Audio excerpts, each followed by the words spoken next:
usapan ay sibilisasyon o pag-unlad ng bayan, ang Egypt ay may Nile River, ang London ay may Thames, ang India ay may Ganges.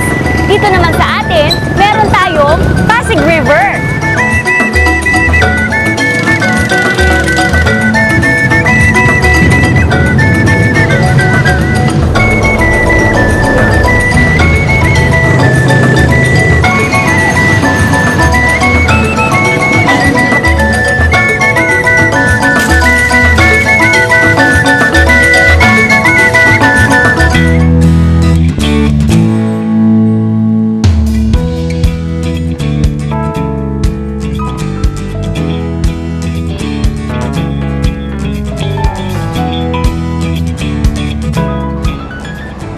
Ang Pasig ay saksi sa maraming makasaysayang pangyayari na humubog sa Maynila at sa pamumuhay ng ating mga ninuno.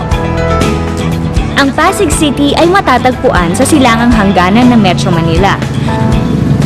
Mahalagang bahagi ng metropolis ang highly urbanized city of Pasig dahil dito naganap ang unang tagumpay ng himagsikan ng Katipuneros laban sa mananakop na Kastila.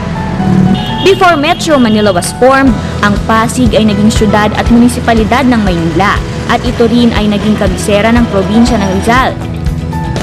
Sa pamamagitan ng Presidential Decree 824 na binuo ni dating Presidente Ferdinand Marcos noong 1975, inihiwalay ang Pasig sa Rizal at naging bahagi ito ng Metro Manila pagkatapos maitatag ang Metro Manila Commission na naging Metro Manila Authority.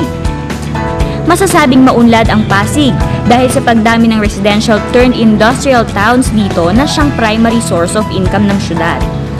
Ang Pasig City ay isa sa most populated city in the metropolis. Sa pinakahuling tala ng Census of Population noong taong 2000, umabot sa kalahating milyon ang kabuang bilang ng mga Pasigenyo.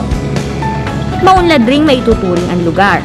Kalahating bahagi ng syudad o yung eastern part ay binubuo ng Ortigas Center at masasabing one of the top business districts sa metropolis. Ang western half naman nito ay nasa Mandaluyong. Dahil sa pagiging maunlad at matao ng lugar, ang Pasig ay na-convert sa pagiging highly urbanized city sa bisa ng Republic Act 7829 na nilagdaan ni dating Pangulong Fidel Ramos noong July 1994. Ayon sa mga historians, 15th century pa nang mag-exist ang Pasig. Dati, isa pa itong kaharian na malapit sa ilog. Ang naunang nanirahan dito ay sina Dayang Kalangitan, kasama ang kanyang asawang si Gat Lontok at ang apat nilang mga anak. Ang Bitukang Manok ay isang creek na matatagpuan sa Caruncio Avenue. Tinawag itong Bitukang Manok dahil sa forma nito sa lumang mapa ng Pasig. Ang Bitukang Manok ay isang creek na matatagpuan sa Caruncio Avenue. Tinawag itong Bitukan ng Manok dahil sa forma nito sa lumang mapa ng Pasig. Tatay, bakit kaya Bitukang Manok ang tinawag nila dyan sa ilog na yan? Paliko-liko. Paliko-liko. Na mukha siyang bituka, kaya Bitukang Manok. Sinabi lang nilang Bitukang Manok. Hindi po yan. Malinis na malinis nung araw yan. Opo. Pero hindi ito basta creek, ha? Dati itong ilog na ginamit ni Valentin Cruz bilang daanan para manalo sila dun sa panunugod nila sa mga Kastila. Pero unti-unti nang natuyo yung tubig dito sa ilog at ngayon ay tinatawag na itong Parian Creek.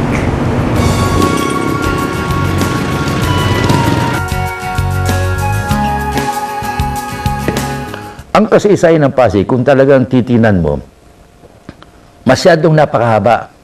Sapagkat yan una-una dumating ang panahon na lumiliit, lumalaki yan. Noong araw, naging part lang ng Pateros yan. Kasama ng Taguig, part sila ng Pateros. Pero makikita mo, ang Pateros, lumiit. Naging parte lang ngayon, ang Pateros, yan ang nananatiling nag-iisang munisipyo ngayon sa Metro Manila. Pero yung mga dating sakop niya, naging malalaking syudad na ngayon, kabilang ng ang Pasig. Ganyan ang kasaysayan ng Pasig. Thank you. Ang Pasig Pasig River ay isa importanteng transport route ng mga Kastila noong unang panahon. Ito lang din ang tanging daan para marating yung mga iba pang lugar na malapit dito. Alam niyo ba kung saan nakuha ang katawagan sa lugar? Actually, maraming version nito. Pinakapamoso ang tungkol sa dalawang magsing irog. Mayroon daw magkasintahan na madalas mamasyal sa tabi ng ilog. Ito ay sina Virgilio, isang Spanish mestizo, at Paz naman ang babae, isang magandang Filipina. Gamit ang bangka, namasyal ang dalawa, isang kabilugan ng buwan. Ngunit sa kasamaang palad ay tumaob ang bangka at hindi pala marunong lumangoy itong si Virgilio. Kaya habang naaanod ito papalayo kay Paz, ay isinigaw nito ang Paz, sige mi, meaning Paz, come with me.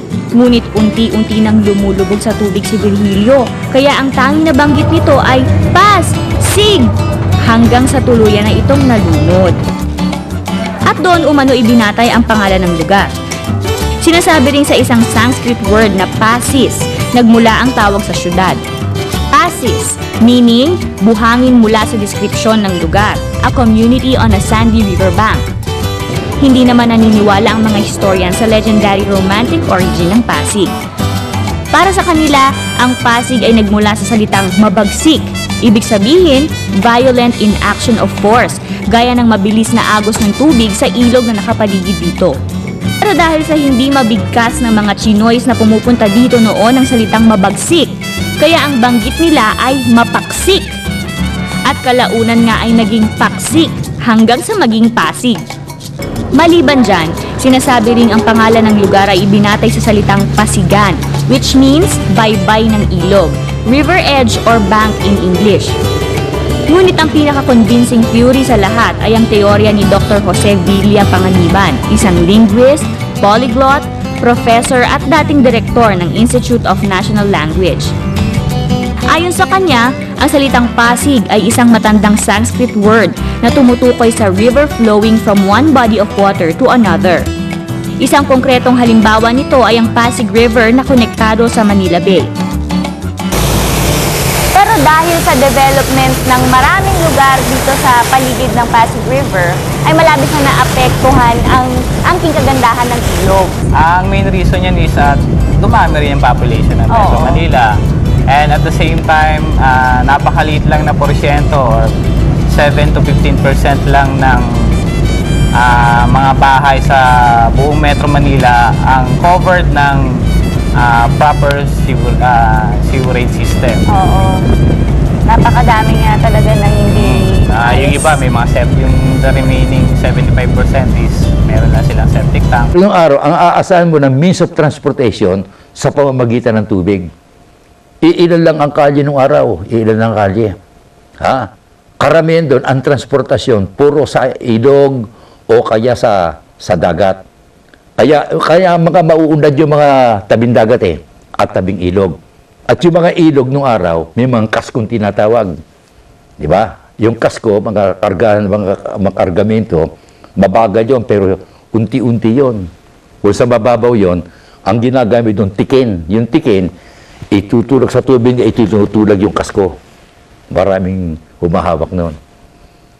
May habang 25 kilometro. Ang Ilog Pasig ay ang itinuturing na highway ng mga unang nanirahan dito sa Maynila noon. Bago pa man naging maunlad ang Maynila, ang Ilog Pasig ang naging sentro ng buhay noon ng mga tao.